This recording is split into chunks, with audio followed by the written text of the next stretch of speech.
Isaias Afwerki is the president of the tiny country of Eritrea in the Horn of Africa. He has been in power since 1977, 16 years as a leader of the Eritrean People's Liberation Front, EPLF, and 31.5 years as a president of the new independent country of Eritrea. In 1977, President Jimmy Carter of the United States was in power when Isaias Afwerki became the leader of the EPLF for the first time. Since then 13 elections took place in the U.S.A. and 7 more presidents were elected. 4 of the presidents, namely Ronald Reagan, Bill Clinton, George W. Bush, and Barack Obama, served 2 terms, which adds up to 32 years.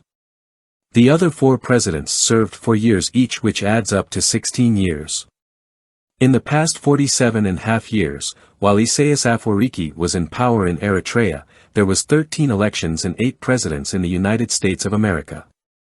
Isaias Afwerki is 78 years old and he is the oldest dictator in the world. The Eritrean people struggled for 30 bitter bloody years to gain their independence from Ethiopia.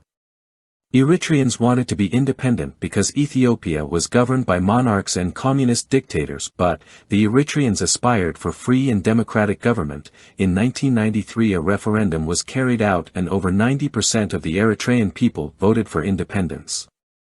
Unfortunately, Eritreans didn't get the democracy nor the freedom they paid for in their lives. Instead, what they got was the worst form of dictatorship. The Eritrean government is the worst repressive government in the world. For the past 30 years Eritrea has been known as the North Korea of Africa. Eritrea is one of the top 5 sources of immigrants in the world. The Special Rapporteur describes the human rights situation in Eritrea, with a focus on the indefinite national/military service and its impact on the economic, social and cultural rights of Eritreans, on the state of the rule of law and the administration of justice, and violations of civil and political rights, including prolonged and arbitrary detentions and enforced disappearances. In his report, the Special Rapporteur highlights the situation of the Eritrean Afar indigenous communities who continue to be subjected to discrimination, persecution and interference in their traditional means of livelihood.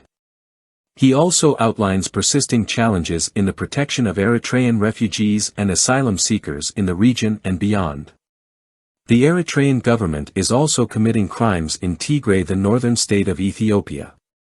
The Eritrean Defense Forces, EDF, committed war crimes and possibly crimes against humanity in the Tigray region, immediately before and after the signing of a cessation of hostilities agreement, COTE, between Ethiopia's federal government and the Tigray People's Liberation Front, TPLF, in November 2022, Amnesty International said in a new report.